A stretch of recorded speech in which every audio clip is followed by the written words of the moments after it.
How do you see powerlifting different than bodybuilding? Bodybuilding में your primary focus is on the muscle hypertrophy. Powerlifting में entirely muscle mass बढ़ाने की तरफ हम नहीं जा रहे होते. कोशिश ये लोग कर रहे होते हैं कि छोटी weight category में maximum weight lift करें. Power आती है आपकी neuromuscular adaptation से और muscle hypertrophy से. You have to train your nervous system to lift the weight. Testosterone usually affect आता है when you go below 10% body fat. Strength training को आप एक generally muscle hypertrophy strength put on करने के जुमरे में डाल दें. पावर लिफ्टिंग में you have to lift maximal loads in which you have to train your CNS. एक बंदा जिम में जाता है, अपनी फंक्शनल मूवमेंट्स करता है, he puts on some kind of muscle mass, उसका एक डिसेंट डाइट है, that is strength training. Power lifting में इतना इंटेंस सेट होता है कि अगर आप 60 सेकंड का रेस्ट उसके बाद लेते हैं तो आपकी हार्ट बीट ही नहीं नीचे आई होगी. कुछ स्पेसिफिक प्रोटोकॉल्स पावर लिफ्टर्स के भी होते हैं to enhance recovery. You have to listen to your body. If you feel like your tendon needs rest, you have to give it rest. Power lifters को injury होती हैं अगर form में problem हो या वही बात if they're not listening to their body.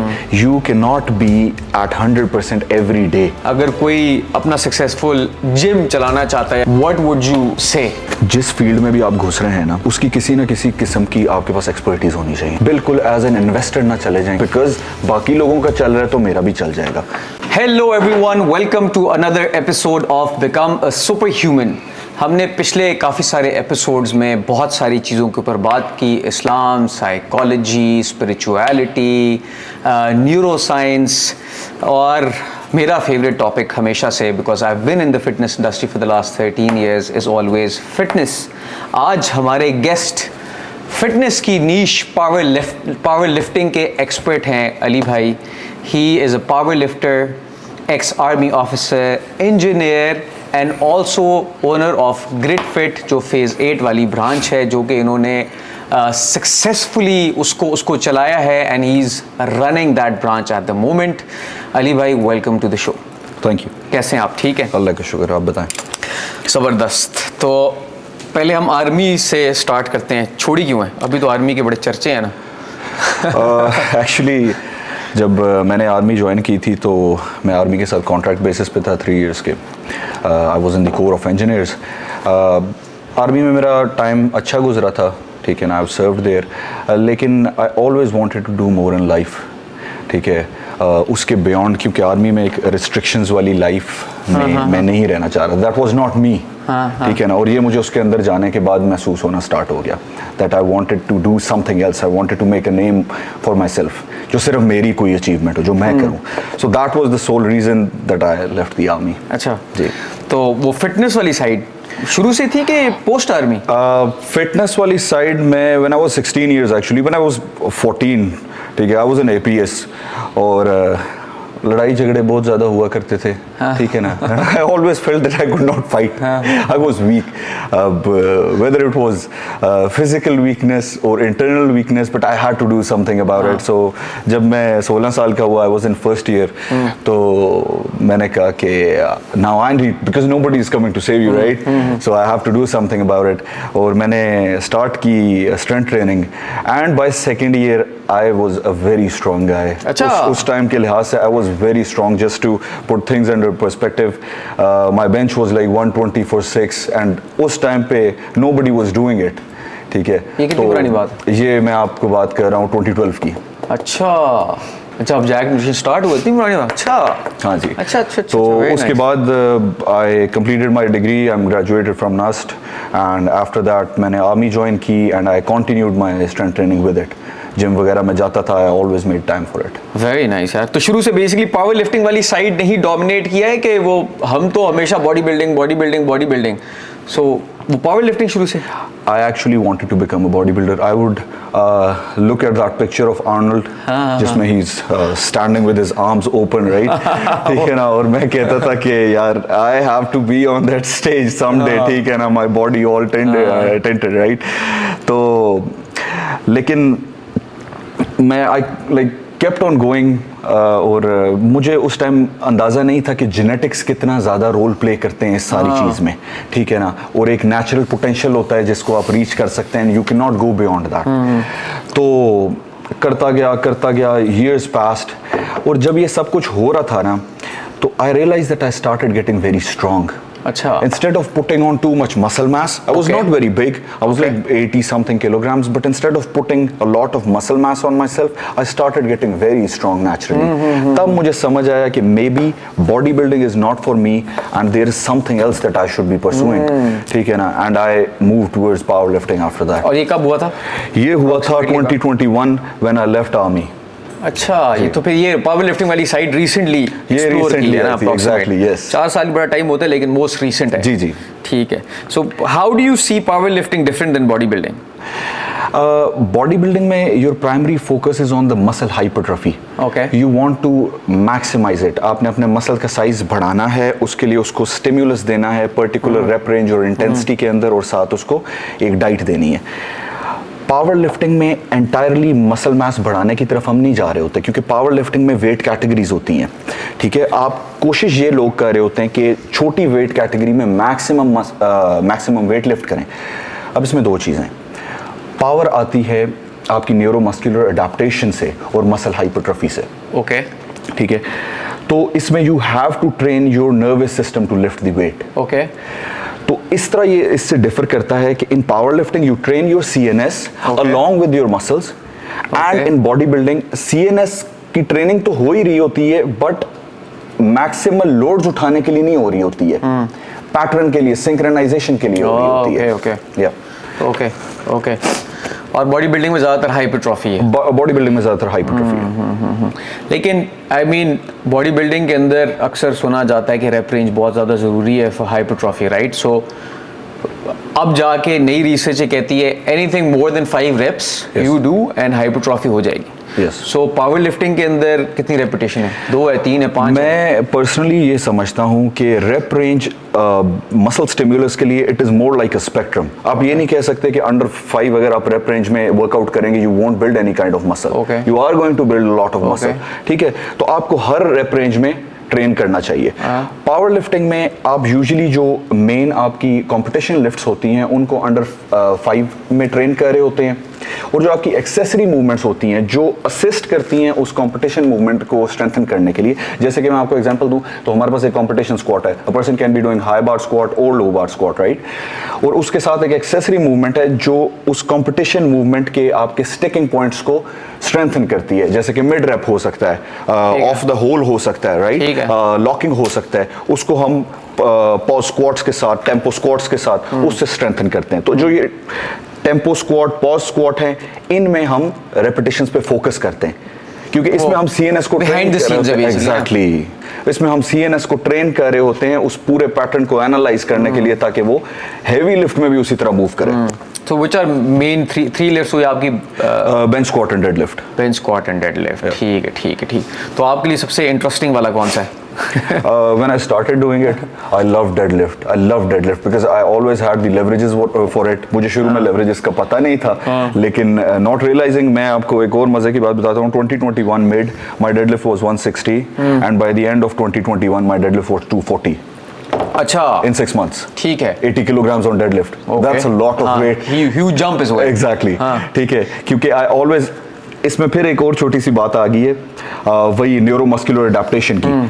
160 जब मैंने डेडलिफ्ट किया था तो मेरा मसल 11 ईयर से ट्रेन हो रहा था उस टाइम पे, लेकिन सीएनएस ट्रेनिंग नहीं हुई थी. The moment I started lifting heavy, जिसमें ब्रेन को समझ आ गई कि I have to fire maximum motor neurons muscle activation के लिए, उस टाइम पे मेरे नंबर्स बढ़ना अचानक से स्टार्ट हो गए, because the strength was always there. ठीक है, लेकिन सीएनएस इफेक्टिवली काम नहीं कर रहा था, एफिशिएंटली काम नहीं कर रहा था. So now I don't like deadlift that much. I like squat more. Like if I have to pick one. Why reason? Injuries? Deadlift? No, I got injured once in my life. That's it. अच्छा, इसके अलावा कोई injury नहीं हुई अभी तक? कौन सी injury हुई? मुझे pelvic एरिया में ना मसल्स थोड़े से इंजर हो गए थे, because I took a break, और उसके बाद फिर मैंने आके वापस I tried to lift the same weight और I injured myself. लेकिन अभी I love squat because legs are like 60% of the body, and I think you should be focusing the most on legs. तो generally power lifting competitions के अंदर you can choose one lift?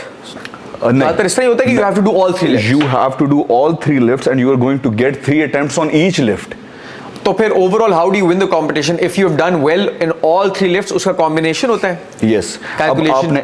आपने 3 squat की attempts ली शुरू में, उसमें से जो मैक्सिमम स्क्वाट की अटेम्प्ट होगी बाय रूल्स वो आपकी काउंट होगी। ठीक है। उसके बाद आपने बेंच की 3 अटेम्प्ट्स ली, सेम। उसके बाद आपने डेड की 3 अटेम्प्ट्स ली, सेम।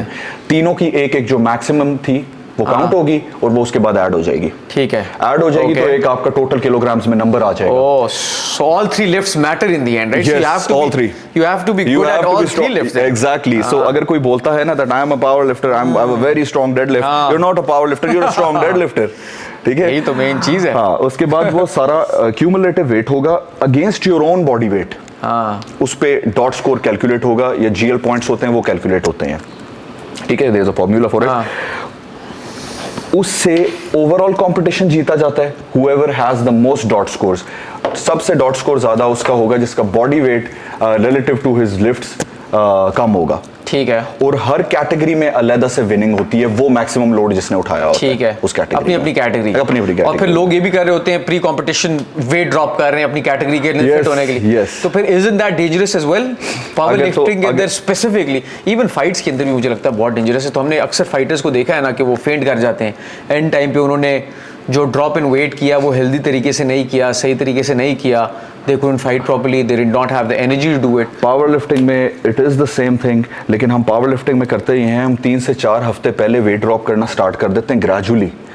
आखिरी 2-3 दिनों के लिए 2 से 3 किलोग्राम वेट छोड़ा जाता है जो कि वाटर कट किया जाता है सिर्फ। द मोमेंट आप वे करा लेते हैं उसके बाद आप अपने इलेक्ट्रोलाइट्स वगैरह पूरे करें, रिप्लेनिश करें। Yes exactly, consume whatever. ये तो जो वेट होता है वो उसी कंपटीशन दिन पे नहीं होता? कंपटीशन दिन पे सुबह के टाइम होता है ना। पावर लिफ्टिंग फिर you have like 2-3 hours exactly, you can refeed yourself. अच्छा। लेकिन फिर भी वो of course it takes a small toll on your strength, क्योंकि आपने इस तरह कटिंग एग्रेसिव की होती है, पीछे से वाटर भी। तो why won't you do it slowly and gradually? आप आखिर दो बेटर बेट। ठीक है ना, आपको करना यही चाहिए कि आपको ग्रेजुअली आके, ताकि कंपटीशन डे पे you are ready for it instead of cutting 2-3 kilogram. यानी वीकली बेसिस पे आप अपना गोल बना लें, slowly and gradually weight drop कर रहा है, साथ ही साथ अपनी असेसमेंट भी करते रहें कि आपका वेट स्ट्रेंथ कितना ड्रॉप हो रहा है, नहीं हो रहा है। स्ट्रेंथ को काफी हद तक रिटेन कर लेंगे। और ये वेट ड्रॉप से टेस्टोस्टेरोन लेवल्स में फर्क आता है? वेट ड्रॉप से टेस्टोस्टेरोन लेवल्स पे कोई फर्क नहीं। हार्मोनल चेंजेस barely any, लेकिन मूड चेंजेस आता है because you are dieting down, तो उसकी वजह से आप you are a bit cranky. But testosterone पे नहीं आता, क्योंकि टेस्टोस्टेरोन यूजुअली अफेक्ट आता है when you go below 10% body fat. ठीक है, 10 to 20% body fat is generally considered a healthy body fat for a male. ठीक है ना, इसीलिए बॉडी बिल्डर्स के टेस्टोस्टेरोन लेवल्स पे फर्क आता है जब वो डाइट डाउन करते हैं। हमारे लिफ्टर्स जो नहीं है, ये पावर लिफ्टर्स जो हैं, वो जनरली वो अंडर 10% पे कंपटीशन नहीं लड़ रहे होते, वो ज्यादा 15-20 पावर लिफ्टर्स आर नॉर्मली, अगर आप देखें तो they are huge, they do have a lot of body fat on themselves as well. Yes. है ना? तो जितने भी हम स्ट्रॉन्ग मैन वगैरह को भी देखते हैं तो वो होते तो बल्कि हैं।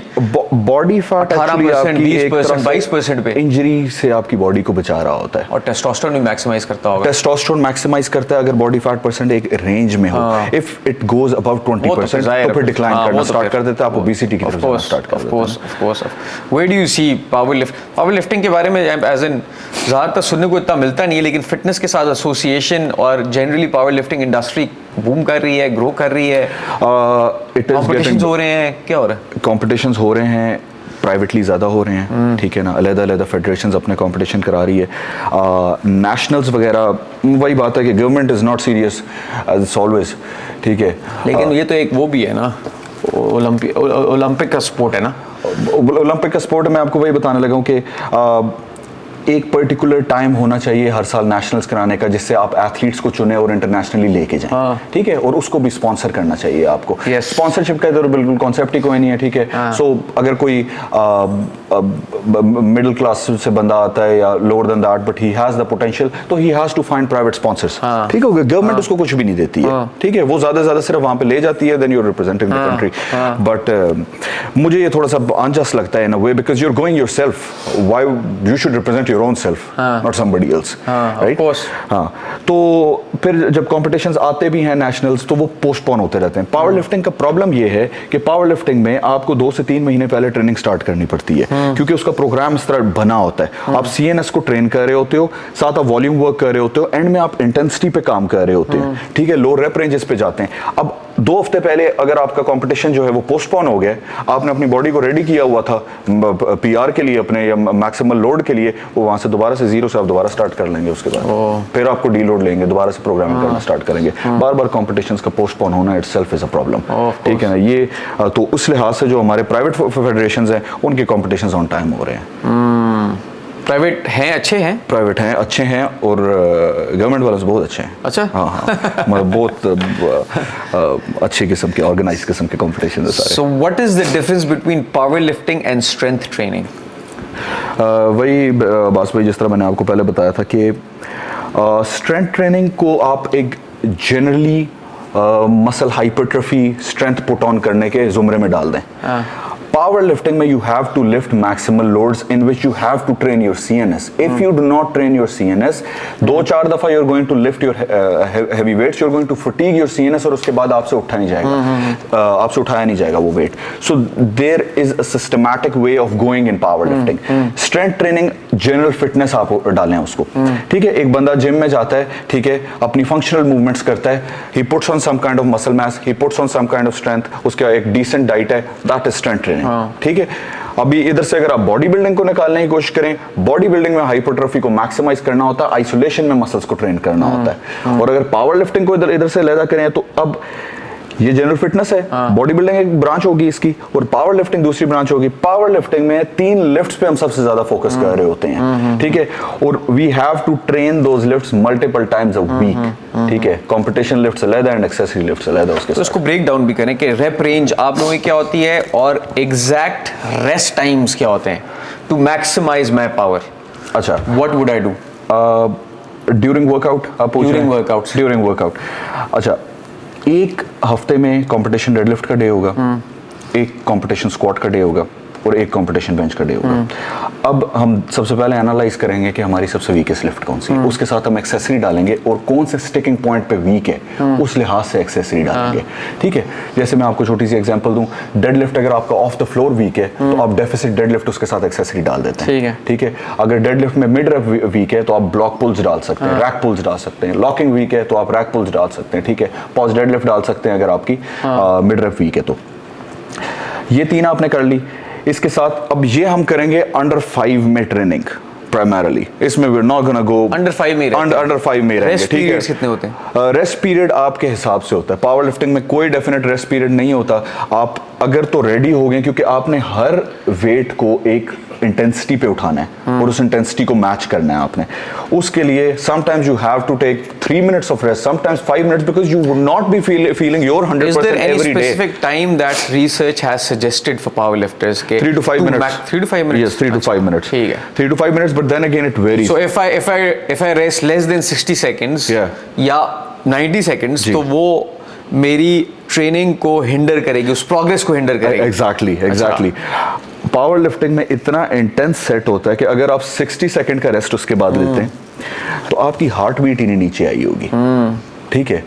आप more like high intensity interval training वाली जगह पे गए होंगे, ठीक हो गया ना। तो आपने उसको नीचे लेके आना है, अंडर 110 बीपीएम लेके आए, अंडर 100, सो आप अगले सेट को भी उसी इंटेंसिटी पे परफॉर्म कर सकें। जी, क्योंकि पावर लिफ्टिंग में अगर आप बैक ऑफ सेट करेंगे तो उसमें 3-4 सेट सेम वेट के होंगे, लेकिन आखिरी सेट जाहिर है आपको उस इंटेंसिटी पे उसके आपके लिए मुश्किल हो जाएगा लगाना जो आपने पहला सेट लगाया है। So you have to take the rest. How many days a week do you train?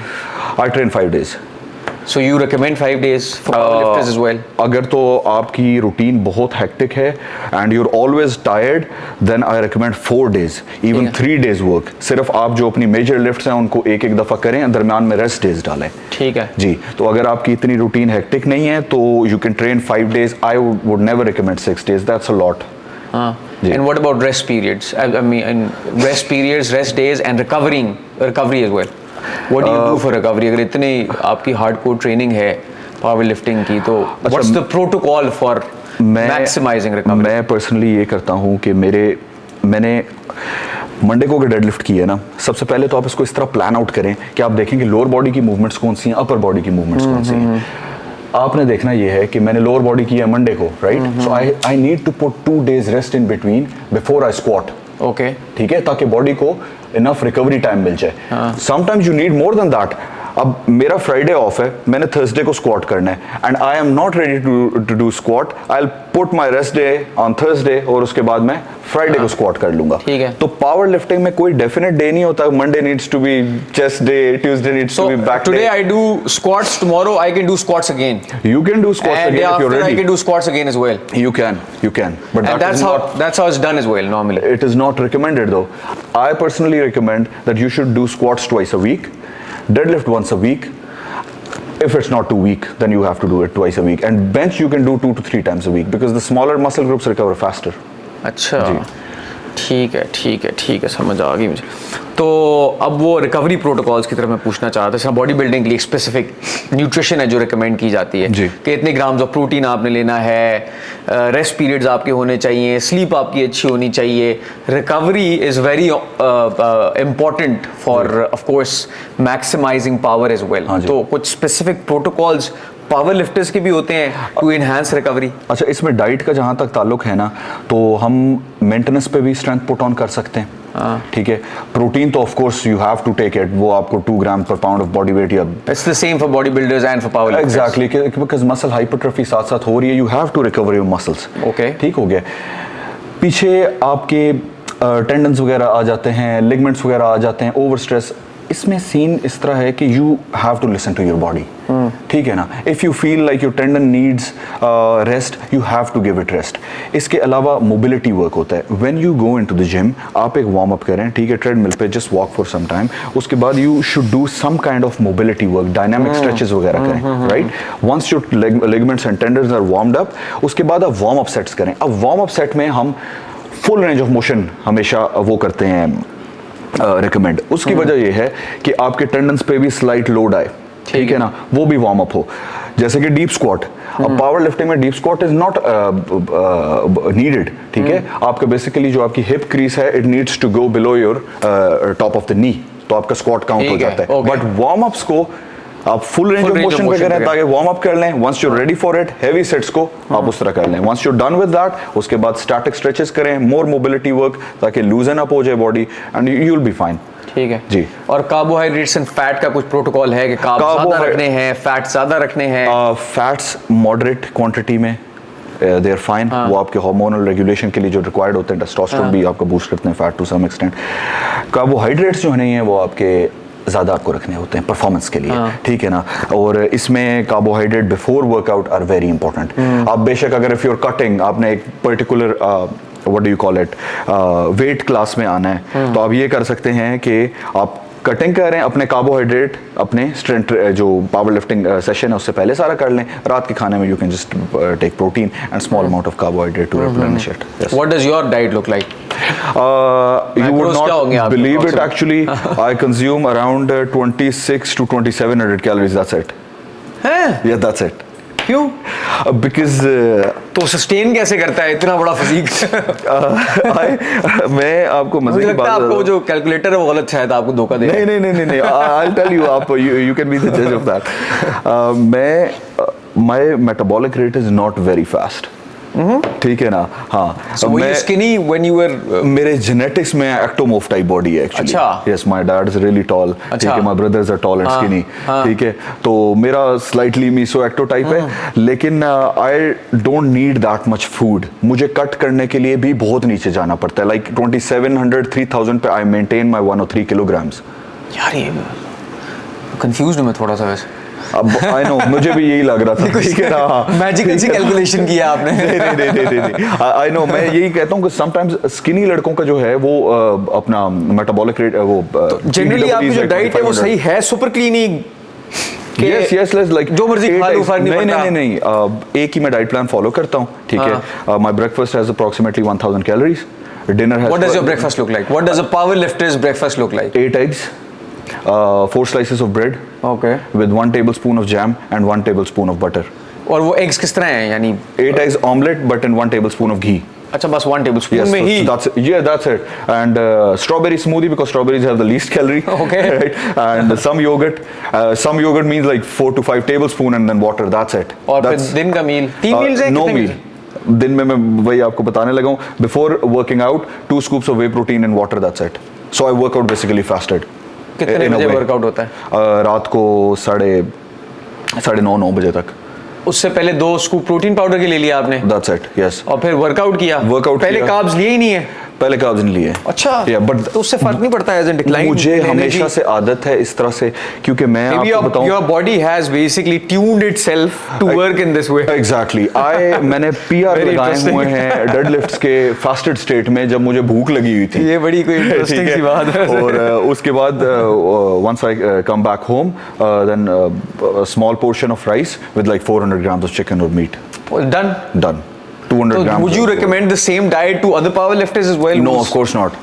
They would not ये be able to clarify lift करें, it. हाँ। Yes. क्योंकि पता चले सारे कर रहे हो, कह रहे हैं यार हमसे तो वजन They नहीं उठाया need जा to रहा। eat in some kind of surplus, like at So what least would you 5 recommend other powerlifters who are looking to become come into powerlifting? in terms of Generally, diet? हाँ, in terms of diet. अच्छा, in terms of diet मैं उनको यही कहूँगा कि before workout एक तो protein जिस तरह मैंने कहा है पूरी रखें, मॉडरेट अमाउंट ऑफ कार्ब्स, जो आपके मेंटेनेंस कैलोरी आ रही है, ठीक है। मेंटेनेंस कैलोरी बेसिकली जो आपको इंटरनेट देता है, that is a rough estimate. आपको हिट एंड ट्रायल पे थोड़ा सा उसको एग्जैक्ट असेस करना पड़ता है कि कितना है। उससे कोई 300 से 500 कैलोरी सरप्लस पे खाएं अगर आपका स्ट्रेंथ गेन करना गोल है और आप बहुत स्लो स्ट्रेंथ गेन करते हैं। If you already have a lot of fat on yourself, even maintenance पे भी आप स्ट्रेंथ बिल्ड कर सकते हैं, एंड स्लाइट डेफिसिट पे भी फॉर सम टाइम आप स्ट्रेंथ बिल्ड कर सकते हैं। Okay. If already you're obese. अब आते हैं सप्लीमेंट्स के ऊपर। Supplements are the biggest hype nowadays. Yeah. तो एक पावर लिफ्टर का सप्लीमेंट स्टैक कैसा होता है? I take magnesium. मैग्नीशियम का कौन सा फॉर्म? कोई भी फॉर्म ले लेते हैं? ग्लाइसिनेट। Okay. जी, magnesium, glycinate, zinc, any good multivitamins, Okay. omega 369, Okay. right? उसके बाद I've taken creatine for the longest time, like 7 years, and I personally think it is a bit overhyped. अच्छा, Yes. एक power lifters के लिए तो creatine is the best thing, no? I know everybody says that, but I think they're hiding something by saying it's लेकिन not बहुत सारी creatine. Studies आ गई। ठीक है ना? मुझे लगता है आपको पर्सनली शायद इतना बेनिफिट Personally शायद, क्योंकि some people are hyper responder to few things and some true. people are not. Very true, ठीक है very ना? true. Because I've tried testosterone, जो पाकिस्तान में नहीं मिलता। I've tried beta actisterone, वो पाकिस्तान में नहीं मिलता। I've tried these things, creatine for the longest time, और ये चीजें खत्म करने के बावजूद भी I did not feel कि I've lost anything. अच्छा, इसके साथ मैं जो एक प्रोटीन प्रोसेस्ड में ले रहा हूँ, that is whey protein isolate. अच्छा, जी, that is it. That's it. That's it. Peptides वगैरह इस्तेमाल की? No, पेप्टाइड्स नहीं? no, never. अच्छा, हमारी डॉक्टर अली के साथ वो ग्रेट फिट वाला सही डिटेल डिस्कशन हुई थी। अब peptides is the new hype, no? Yeah, peptides is the new hype. I would stick to the old things. और इंजरीज? इंजरीज मैंने इस तरह ही आपको बताया था कि अगर तो आपको इंजरी हो गई है तो under medical supervision you should take peptide if you can source them. ठीक है ना? Because they are very helpful. I know few people who have used them और they are very helpful.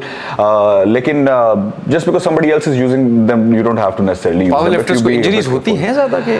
Power lifters को injury होती हैं अगर form में problem हो, या वही बात, if they are not listening to their body. You can not be at 100% every day. ठीक है, आपको सुनना पड़ता है अपने जिस्म को कि यार आज नहीं उठेगा मेरे से, सो अना पे ना लाऊं मैं उस चीज को और ना उठाऊं उसको। तो ईगो ऑटोमेटिकली नहीं आ जाती पावर लिफ्टिंग में? यही चीज, you have to be mentally very strong to control your ego.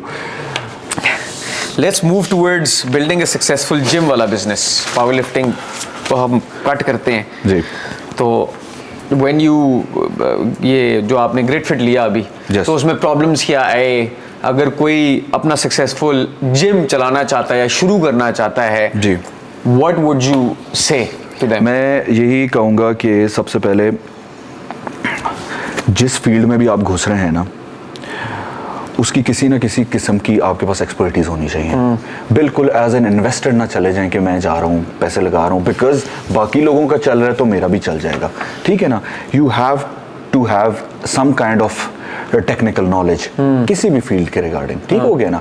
ये आपको क्लाइंट रिटेंशन में बहुत ज्यादा हेल्प करेगा। ठीक है ना? लोग उस बंदे को ट्रस्ट ज्यादा करते हैं जो टेक्निकली भी साउंड होता है। ठीक है ना? तो आप सिंस वहां पे कोचिंग भी कर रहे होंगे, आपकी बात भी मानी जा रही होगी। Second thing, be very honest. ठीक है ना?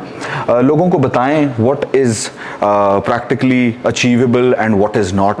ठीक हो गया ना? फील्ड में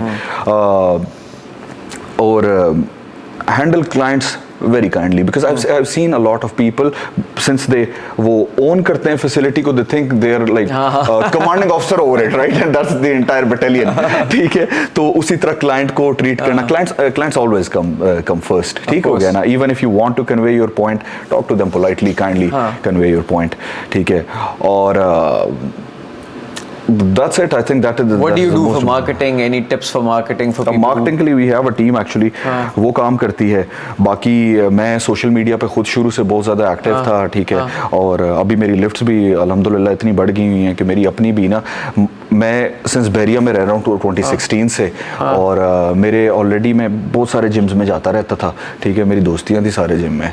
so the moment I start everybody was waiting when is Ali भाई going to open the gym, right? ठीक है, तो मुझे वहाँ से भी काफ़ी एज मिल गया था. और बाकी you should give some kind of valuable knowledge on Instagram. उससे होता ये है कि आपके ट्रेनर्स को भी ये चीज़ देनी चाहिए और आपको भी ये चीज़ देनी चाहिए, क्योंकि यहाँ से आप एक ब्रॉडर मार्केट को आपने दिखा दिया है that we have people who are very skilled. ठीक है ना? इससे आपने अपने ट्रेनर को बेसिकली इंट्रोड्यूस करा दिया सबको. ठीक है ना? तो वो घर से बैठ के भी अपना माइंड बना सकता है कि हमने इधर जाना है कि नहीं जाना. ठीक है ना? क्योंकि देसी ट्रेनर तो हमारे पास बहुत सारे हैं, ठीक है, लेकिन अगर आपके पास मतलब अपने ट्रेनर्स को इस तरह प्रमोट करें कि वो टेक्निकल बातें करें, ठीक हो गया ना, तो उससे आप एक तो फ्री नॉलेज वैसे भी देना चाहिए, एक तरह से सदका जारिया भी है वो, और दूसरा you are going to attract a broader अपना ऑडियंस. ब्रिलियंट. ठीक, सप्लीमेंट्स भी कवर हो गए हैं, हमारा पावर लिफ्टिंग भी, जिम का भी. Any advice you would like to give power lifters? मैं पावर लिफ्टर्स को यही एडवाइस दूंगा that when they start power lifting, hire a coach. तो कोचेस पाकिस्तान में हैं पावर लिफ्टिंग? पाकिस्तान में कोचेस हैं जो भी I know a lot personally, ठीक है ना, वो they are doing really good. ठीक है, वो कंपटीशन विनर्स टाइप हैं and they know what they are doing as well. जब आप कोच नहीं हायर करते, आप शुरू में ना हिट एंड ट्रायल पे चलना स्टार्ट कर देते हैं, जिसमें you are going to waste a lot of time. मैं आपको पर्सनली अगर एक बात बताऊं, इफ़ मैं कोचिंग ले लेता, तभी तो I don't need coaching that much, I am coach my self, मैंने सब कुछ पढ़ लिया हुआ है. लेकिन मैं अगर शुरू में कोचिंग ले लेता, जो मैंने अभी नंबर्स हिट किए हैं, ये मैं बहुत पहले नंबर हिट कर चुका होता. हिट एंड ट्रायल पे जाते हैं, टाइम वेस्ट करते हैं, 2-3 साल जब टाइम वेस्ट हो जाता है, फिर कहते हैं कि कुछ भी नहीं हो रहा. होना भी कुछ भी नहीं है, ठीक है. दूसरा ये है कि उनके नज़दीक पावर लिफ्टिंग जो जनरल पॉपुलेशन है वो ये है, you have to go to gym and then try to lift the most heaviest weight every day. वो फिर इवेंचुअली वही होता है, they are going to fatigue their CNS. एक मंडे को आपने बेंच मारा 100 का, नेक्स्ट मंडे आपने फिर मार लिया, नेक्स्ट मंडे आपने फिर मार लिया, चौथे मंडे उठा नहीं, अब मैं वीक हो गया हूँ, इंजरी भी हो जाएगी. इंजरी भी होगी, ठीक है. तुम वीक नहीं हुए भाई, तुम सीएनएस को टाइम तो दो ना रिकवरी का. आप पीआर, मैं एक और इधर एडवाइस ऐड करूंगा कि आप पीआर अटेम्प्ट करते हैं 2 से 3 महीने के बाद एक दफा, वो भी नेसेसरी नहीं है. 2 से 3 महीने में एक दफा. उससे पहले आप प्रोग्राम को यहाँ पे लोग रोज कर रहे होंगे, रोज कर रहे होते हैं. अब आपका जो प्रोग्राम होता है, इसमें सबसे पहले होता है हाइपरट्रॉफी ब्लॉक, राइट, जिसमें आप मसल बिल्डिंग के ऊपर काम करते हैं, वॉल्यूम बेस्ड ट्रेनिंग करते हैं. उसके बाद आपके पास आता है इंटेंसिटी ब्लॉक, ठीक हो गया, जिसमें आप थोड़ी सी रेपिटेशन ड्रॉप करते हैं, वेट बढ़ाना स्टार्ट करते हैं, सीएनएस को रेडी कर रहे होते हैं अपनी पीआर के लिए. उसके बाद आपके पास आता है पीकिंग ब्लॉक, जिसमें आपने पीआर अटेम्प्ट करना होता है. पीकिंग ब्लॉक से पहले अक्सर लोग डीलोड भी ले लेते होते हैं, ठीक है. तो इसको इस तरह करके आपने सीएनएस को अपने रेडी करते हुए जाते हैं. Once you hit your PR, you start a new program, give your body some deload time, उसके बाद you start a new program. आपके पीआरस क्या हैं? My deadlift is 315 kilograms. ओ माशाल्लाह जी. माय पाकिस्तान में क्या है पीआर डेडलिफ्ट का हाईएस्ट?